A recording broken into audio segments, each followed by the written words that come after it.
Assalamualaikum warahmatullahi wabarakatuh. Salam sejahtera untuk kita semua. Selamat pagi teman-teman dan selamat pagi juga kepada Ibu dosen Florentina Widita Sari. Semoga kita semua dalam keadaan sehat, penuh semangat pastinya pada pagi ini. Tak lupa saya ucapkan terima kasih kepada Ibu Florentina Widita Sari yang telah memberikan kami kesempatan untuk menyampaikan materi kali ini yang membahas tentang utilitas dan permintaan. Oke, sebelum kita mempresentasikan materi hari ini, saya akan memperkenalkan dulu anggota dari kelompok kami, kelompok 7. Yang pertama, Arlinda Diah Wiranti, Hana Sista Adisti, Hesti Kusuma Bekti, Ingki Adatun Nirwana, saya sendiri Prasetyo Pujiono, dan Suwan Lee. Nah, di bab utilitas dan permintaan ini akan dibagi lagi menjadi 4 subbab. Yang pertama, pilihan konsumsi. Yang kedua, pilihan yang memaksimalkan utilitas. Yang ketiga, prediksi teori utilitas marginal. Dan yang terakhir, cara baru menjelaskan pilihan konsumen, yang akan dijelaskan sebagai berikut. Pilihan konsumsi. Apa yang terlintas di pikiran teman-teman saat mendengar kata pilihan konsumsi? Pilihan konsumsi bisa diartikan sebagai bagaimana konsumen memilih atau membuat keputusan barang atau jasa yang akan dibeli. Bisa digarisbawahi memilih atau membuat keputusan barang atau jasa yang akan dibeli. Ada dua pengaruh pilihan konsumsi. Yang pertama, kemungkinan konsumsi. Yang kedua, preferensi. Kemungkinan konsumsi adalah semua hal yang mampu kita beli. Kita dapat membeli berbagai kombinasi barang dan jasa, tetapi semuanya dibatasi oleh pendapatan dan harga yang harus kita bayar. Contohnya, kita memiliki pendapatan atau uang sejumlah 10.000. Nah, dengan uang 10.000 tadi kita bisa membeli apa saja. Misalnya, soda 5.000, kue 5.000. Nah, kedua hal tersebut adalah kemungkinan konsumsi yang bisa kita keluarkan dari uang 10.000 tadi. Garis anggaran konsumen. Garis anggaran konsumen ini menandai atau menunjukkan batas antara kombinasi barang dan jasa yang dapat dibeli dan tidak dapat dibeli oleh suatu konsumen atau suatu rumah tangga. Di slide selanjutnya akan diberikan ilustrasi mengenai kemungkinan konsumsi dibatasi oleh pendapatan dan harga tiket film serta soda. Nanti digambarkan ketika Lisa menghabiskan semua penghasilannya, dia mencapai batas kemungkinan konsumsinya. Gambar 8.1 mengilustrasikan kemungkinan konsumsi film dan soda Lisa dan garis anggarannya. Lisa berpenghasilan $40 sebulan. Harga film $8 dan harga soda $4 per kotak. Baris A melalui F dalam grafik menunjukkan 6 kemungkinan cara mengalokasikan $40 untuk dua barang. Misalnya, berturut-turut A. Lisa membeli 10 kotak soda dan tidak melihat film. Berturut-turut F. Dia melihat 5 film dan tidak membeli soda. Dan berturut-turut C. Dia melihat 2 film dan membeli 6 kotak soda. Poin A melalui F dalam grafik menggambarkan kemungkinan yang disajikan dalam grafik. Dan garis yang melewati titik-titik ini adalah garis anggaran Lisa. Garis anggaran membatasi pilihan. Garis itu menandai batas antara apa yang terjangkau dan tidak terjangkau. Lisa bisa mendapatkan semua poin di garis anggaran dan di dalamnya. Titik di luar garis tidak terjangkau. Pada tabel, kemungkinan A, Lisa tidak melihat film, maka kuantitas dan pengeluarannya 0. Tetapi Lisa membeli 10 soda. 10 soda dikalikan harga soda yaitu $4, sama dengan $40. Kemungkinan yang B, Lisa melihat 1 film, maka dikalikan dengan harga film yaitu $8. Lalu Lisa membeli 8 soda. 8 soda dikalikan harga soda $4, yaitu $32. Dan begitu seterusnya. Perubahan kemungkinan konsumsi. Kemungkinan konsumsi berubah ketika pendapatan atau harga berubah. Kenaikan pendapatan menggeser garis anggaran keluar, tetapi kemiringan tidak berubah. Perubahan harga mengubah kemiringan garis. Selanjutnya, preferensi. Penghasilan Lisa dan harga yang dihadapi membatasi pilihan konsumsinya, tetapi dia masih punya banyak pilihan. Tujuannya untuk mendapatkan kurva permintaan dari penjelasan yang lebih dalam tentang bagaimana konsumen membuat rencana pembelian mereka. Untuk mencapai tujuan ini, kita membutuhkan cara yang lebih dalam untuk mendeskripsikan preferensi. Terdapat dua pendekatan.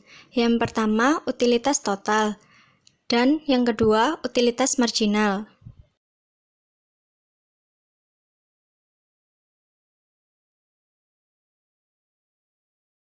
Utilitas total. Utilitas total merupakan manfaat total yang didapat seseorang dari konsumsi semua barang dan jasa yang berbeda. Utilitas bergantung pada tingkat konsumsi. Lebih banyak konsumsi menghasilkan lebih banyak utilitas total. Kita kembali melihat dari pilihan Lisa. Tabel 8.1. Pada kolom utilitas total, itu menunjukkan seberapa manfaat yang didapatnya. Melihat angka-angka itu, kalian dapat melihat seberapa besar Lisa menyukai soda dan film. Dia mengatakan bahwa satu bungkus soda memberinya 75 unit utilitas. 50% lebih banyak daripada utilitas yang dia dapatkan dari menonton satu film. Kalian juga dapat melihat bahwa total utilitasnya dari soda naik lebih lambat daripada total utilitasnya dari film. Yang kedua, utilitas marginal. Utilitas marginal merupakan perubahan dalam utilitas total yang dihasilkan dari peningkatan satu unit dalam kuantitas barang yang dikonsumsi. Dalam tabel 8.1, kolom berjudul utilitas marginal menunjukkan utilitas marginal Lisa dari film dan soda. Kalian dapat melihat bahwa jika Lisa meningkatkan soda yang dia beli dari 1 menjadi 2 kotak sebulan, total utilitas dari soda meningkat dari 75 unit menjadi 123 unit. Bagi Lisa, utilitas marginal dari kasus kedua setiap bulan adalah 48 unit. 123 dikurangi 75. Angka utilitas marginal muncul di tengah-tengah antara jumlah soda karena merupakan perubahan unit dari 1 kotak menjadi 2 kotak, 2 kotak menjadi 3 kotak, 3 kotak menjadi 4 kotak, dan seterusnya. Dalam utilitas marginal, terdapat utilitas marginal positif, utilitas marginal yang berkurang, dan utilitas marginal Anda yang menurun. Utilitas marginal positif merupakan semua hal yang dilakukan orang yang menikmati dan ingin lebih memiliki manfaat marginal. Utilitas marginal akan positif apabila utilitas total dan kuantitas seimbang. Utilitas marginal yang berkurang. Saat Lisa melihat lebih banyak film, utilitas totalnya dari film meningkat, tetapi utilitas marginalnya dari film menurun. Begitu pula dengan dia mengkonsumsi lebih banyak soda. Utilitas totalnya dari soda meningkat, tetapi utilitas marginalnya dari soda menurun.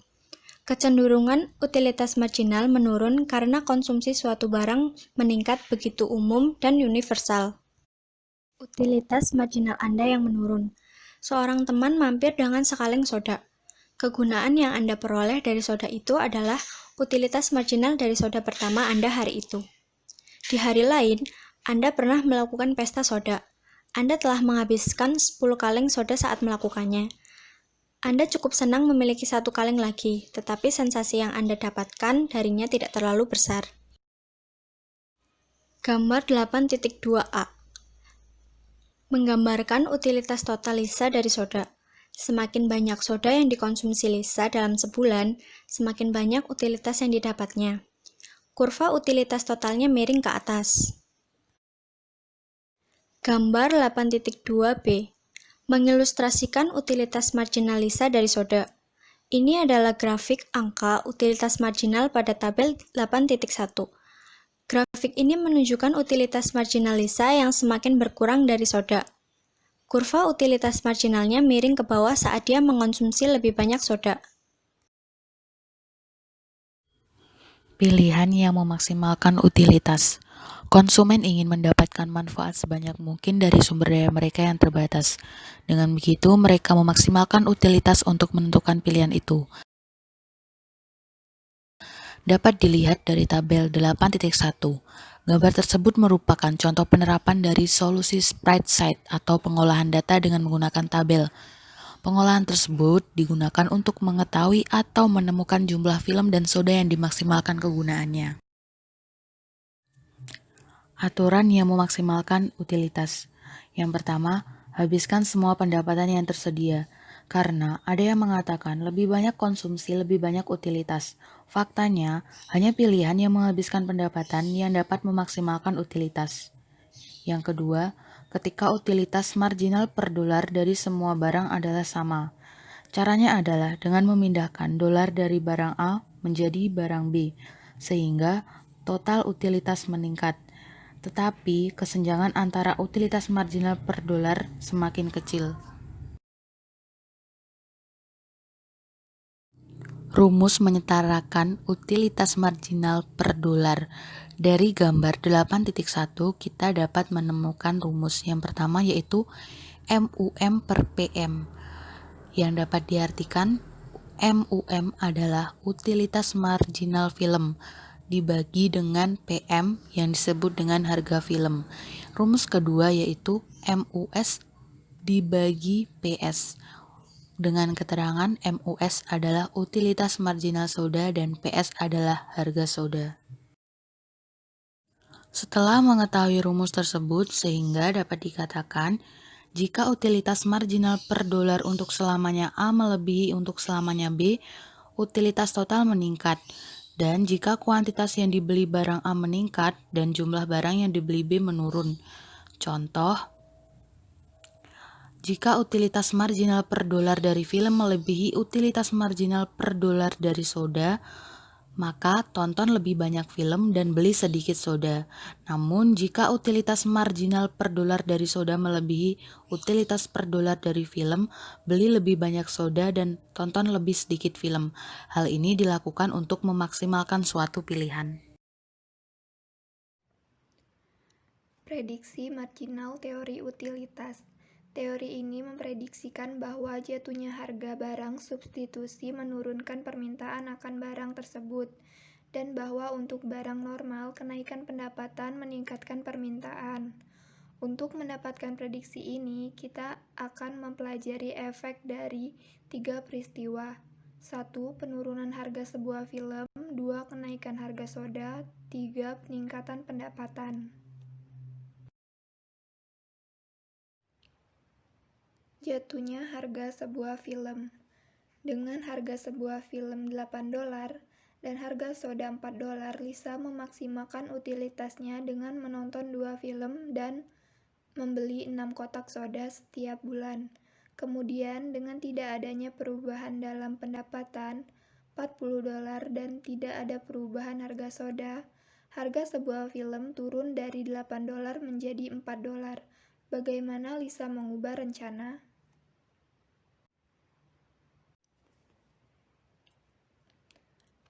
Menentukan kuantitas baru film dan soda. Kombinasi terjangkau harga film yang lebih rendah. Artinya, Lisa di tabel 8.3 menunjukkan kombinasi barunya yang terjangkau, berjajar sebuah. Jika dia terus menonton 2 film sebulan, dia sekarang mampu membeli 8 kotak soda berturut-turut. B. Jika dia terus membeli 6 kotak soda, dia sekarang dapat membeli 4 film. Lisa dapat membeli salah satu kombinasinya yang ditunjukkan pada baris tabel 8.3.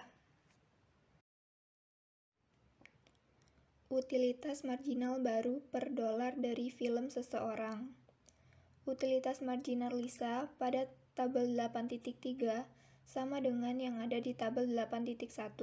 Tetapi karena harga film telah berubah, utilitas marginal per dolar dari perubahan film, nyatanya dengan penurunan separuh harga film dari $8 menjadi $4, utilitas marginal per dolar dari film telah berlipat ganda.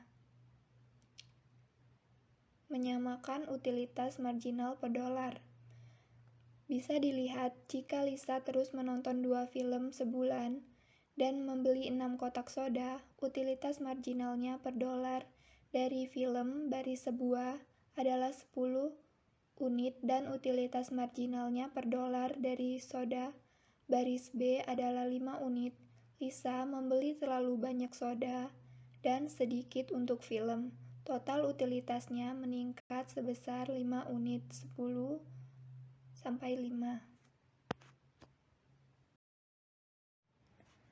Perubahan kuantitas yang diminta, peningkatan Lisa.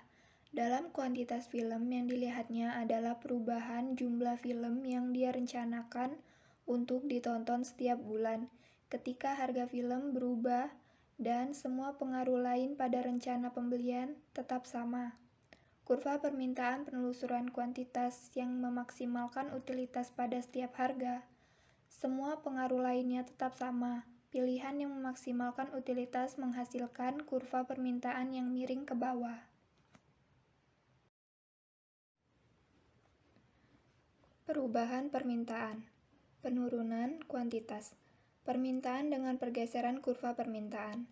Gambar di samping B menunjukkan kurva permintaan Lisa. Untuk soda, harga soda ditetapkan $4 per kotak. Jika harga sebuah film adalah $8, Lisa membeli 6 kotak soda. Kurva permintaan D0 ketika harga sebuah film jatuh $4, Lisa membeli 4 kotak soda sesuai kurva permintaan D1. Jatuhnya harga sebuah film menurunkan permintaan Lisa akan soda. Kurva permintaan soda bergeser ke kiri. Kenaikan harga soda. Tabel 8.4 menunjukkan utilitas marginal Lisa per dolar dari soda. Untuk setiap kuantitas soda ketika harganya $8 per kotak. Jika Lisa terus membeli 4 kotak soda baris sebuah, utilitas marginalnya per dolar dari film menjadi 10. Jika dia menghabiskan $1 lebih banyak untuk film, utilitasnya meningkat 7 unit, 10 sampai 3. Penurunan pembelian soda Lisa disebabkan oleh efek pendapatan, yaitu dia mampu membeli lebih sedikit tapi dia membeli film dalam jumlah yang sama. Permintaan Lisa untuk soda.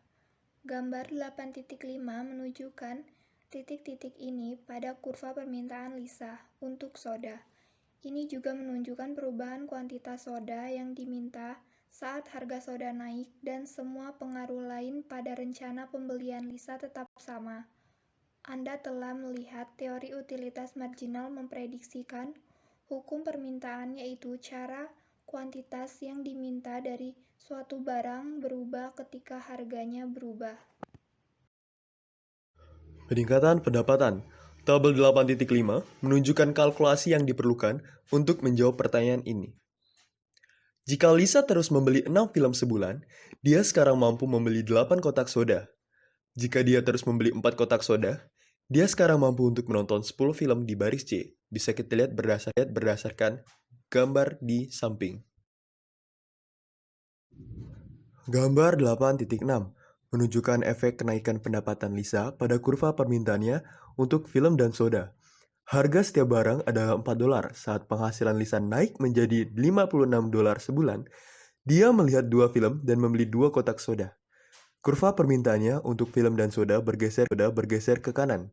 Permintaannya untuk film dan soda meningkat. Bisa kita lihat dari gambar yang di bawah. Paradoks nilai. Paradoks nilai adalah kontradiksi jelas bahwa meski air lebih berguna untuk bertahan hidup ketimbang berlian, berlian memiliki harga yang lebih tinggi di pasaran. Setelah teori utilitas berkembang, siapapun dapat memberikan jawaban yang memuaskan. Paradoks terselesaikan. Dengan membedakan antara total utilitas dan marginal utilitas, utilitas total yang kita peroleh dari air yang sangat besar, tapi semakin banyak kita mengkonsumsi sesuatu, semakin kecil utilitasnya. Nilai dan surplus konsumen. Gambar 8.7 menjelaskan paradoks nilai dengan menggunakan ide ini, pasokan air pada bagian A elastis sempurna pada harga PW, sehingga jumlah air yang dikonsumsi QW dan area hijau yang luas menunjukkan surplus konsumen air. Pasokan berlian di bagian B sangat inelastis di kuantitas QD. Jadi harga berlian adalah PD dan area hijau kecil menunjukkan surplus konsumen dan berlian. Bisa kita lihat berdasarkan gambar di samping.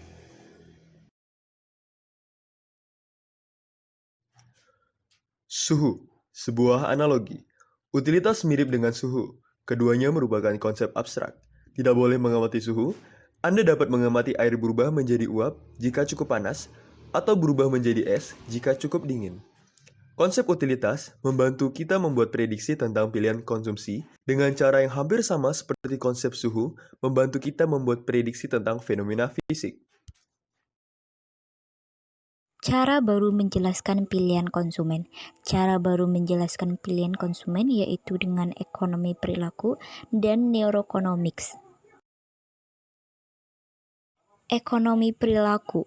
Ekonomi perilaku mempelajari cara-cara di mana batasan pada kemampuan otak manusia untuk menghitung dan menerapkan keputusan rasional yang mempengaruhi perilaku ekonomi. Baik keputusan yang dibuat orang maupun konsekuensi dari keputusan tersebut terhadap cara kerja pasar. Ekonomi perilaku dimulai dengan perilaku yang diamati, yaitu mencari anomali, pilihan yang tampaknya tidak rasional, kemudian mencoba untuk menjelaskan anomali dengan menggunakan ide-ide yang dikembangkan oleh psikolog yang menekankan fitur otak manusia yang membatasi pilihan rasional.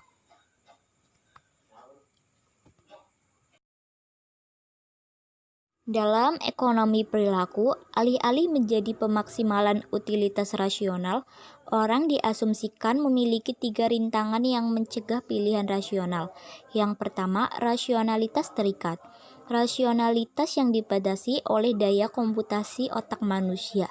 Yang kedua, kemampuan yang terikat adalah kemampuan yang kurang dari kesempurnaan yang menghalangi kita untuk mengambil keputusan yang kita tahu.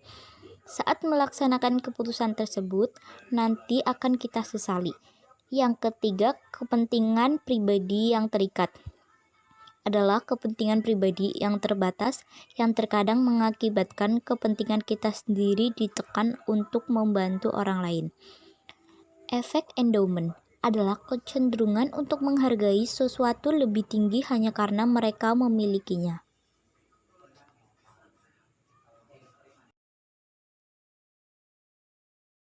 Neuroeconomics, studi tentang aktivitas otak manusia ketika seseorang membuat keputusan ekonomi.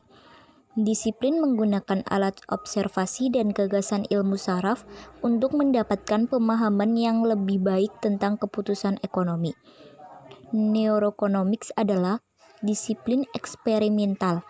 Dalam sebuah eksperimen, seseorang membuat keputusan ekonomi dan aktivitas listrik atau kimiawi otak orang tersebut diamati dan dicatat menggunakan jenis peralatan yang sama yang digunakan ahli bedah saraf untuk mendiagnosis gangguan otak. Pengamatan memberikan informasi tentang wilayah otak mana yang aktif di berbagai titik dalam proses pengambilan keputusan ekonomi. Pengamatan menunjukkan bahwa beberapa keputusan ekonomi menghasilkan aktivitas di area otak atau korteks prefrontal, tempat kita menyimpan ingatan, menganalisis data, dan mengantisipasi konsekuensi dari tindakan kita. Jika orang membuat keputusan yang memaksimalkan utilitas secara rasional, di wilayah otak inilah keputusan ini terjadi. Pengamatan juga menunjukkan bahwa beberapa keputusan ekonomi menghasilkan aktivitas di wilayah otak atau hipokampus, tempat kita menyimpan ingatan akan kecemasan dan ketakutan. Keputusan yang dipengaruhi oleh aktivitas di bagian otak ini mungkin tidak rasional dan didorong oleh rasa takut dan panik. Ahli neurocom juga dapat mengamati jumlah hormon otak atau disebut dopamin, yang jumlahnya meningkat sebagai respon terhadap peristiwa yang menyenangkan dan menurun sebagai respon terhadap peristiwa yang mengecewakan.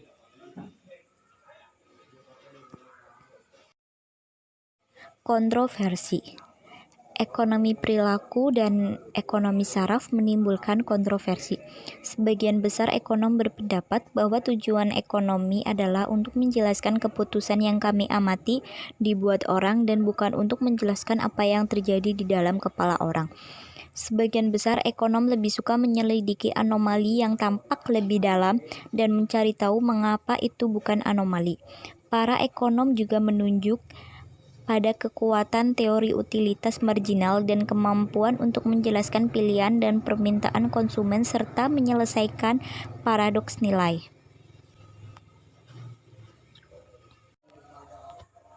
Terima kasih. Jika ada pertanyaan, kami persilahkan bertanya di forum diskusi. Mohon maaf apabila ada salah-salah kata. Wassalamualaikum warahmatullahi wabarakatuh.